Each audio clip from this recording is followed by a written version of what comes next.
Dahod SOG પોલીસે Muvaliya crossing પાસેથી 1 લાખના ગાંજા સાથે ઈસમને ઝડપી પાડ્યો।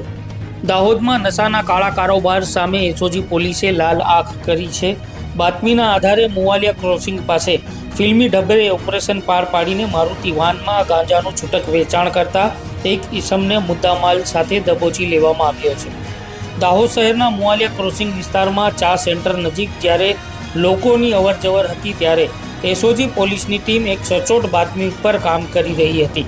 બાતમી મળી હતી કે એક ઈસમ પોતાની મારુતિ વાનમાં માદક પદાર્થ ગાંજાનો જથ્થો ભરી તેનું છૂટક વેચાણ કરી રહ્યો છે, જેથી એસઓજી પોલીસે મુવાલિયા ક્રોસિંગ ચા સેન્ટર પાસે પહોંચી બાતમીમાં દર્શાવેલી મારુતિ વાન જેનો નંબર GJ20A 9287 તે ગાડીનો માલિક અનવર હુસેન ઉર્ફે ઝંડુ અલ્લાહનૂરને ઝડપી પાડવામાં આવ્યો હતો અને એસઓજી પોલીસે પંચોને સાથે રાખી શંકાસ્પદ મારુતિ વાનને ચારેય બાજુથી કોર્ડન કરી લેવામાં આવી હતી। જ્યારે ગાડીની તલાશી લેવામાં આવી ત્યારે પોલીસ પણ ચોંકી ઉઠી હતી।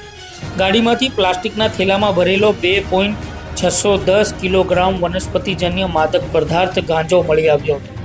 ગાંજાનો જથ્થો 2.610 કિલોગ્રામ, જેની કિંમત 1,30,500 રૂપિયા, એક મારુતિ વાન, રોકડ રકમ 2,500 અને એક મોબાઈલ ફોન મળી કુલ 2,33,500 રૂપિયાનો મુદ્દામાલ કબજે કરી એસઓજી પોલીસે આરોપી અનવર હુસેન ઉર્ફે ઝંડુની ધરપકડ કરી છે અને તેની સામે NDPS એક્ટ હેઠળ દાહોદ એ ડિવિઝન પોલીસ મથકે ગુનો નોંધી કાયદેસરની કાર્યવાહી હાથ ધરવામાં આવી છે।